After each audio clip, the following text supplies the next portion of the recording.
अस्सलामुअलैकुम, मैं हूं तोकीर मुगल और आप देख रहे हैं सरेआम न्यूज़। शामिल करेंगे आज की न्यूज़ अपडेट्स।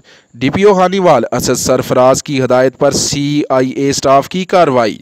तफसीलात के मुताबिक CIA स्टाफ की कार्रवाई थाना सदर के नवाही गांव 4415L में की गई, जिसमें बदनाम ज़माना मंशियात फरोश मलक काजम उर्फ नन्ना गिरफ्तार।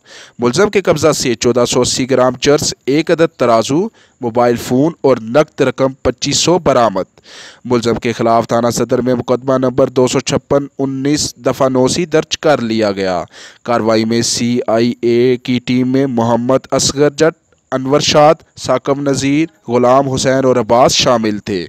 मंशियात फरोशों के खिलाफ कार्रवाइयाँ मज़ीद जारी रहेंगी। CIA टीम का मौक़िफ़। मियाँ चन्नू बाईपास रोड 15L नहर के पास 22 व्हीलर ट्राला मोटरसाइकिल पर चढ़ गया। तफसीलात के मुताबिक 22 व्हीलर ट्राले ने मोटरसाइकिल ड्राइवर को कुचल दिया। मोटरसाइकिल ड्राइवर मौके पर दम तोड़ गया। एक औरत शदीद जख्मी हो गई और 22 व्हीलर ट्राले का ड्राइवर मौके से फरार हो गया। वकास अली गरेवाल जट, डिप्टी ब्यूरो चीफ, सरेआम न्यूज़। मज़ीद खबरों के लिए हमारा पेज लाइक कीजिए, हमारे YouTube चैनल सब्सक्राइब कीजिए और हमारी वेबसाइट www.sareamnews.com को भी विज़िट कीजिए। अल्लाह हाफिज़।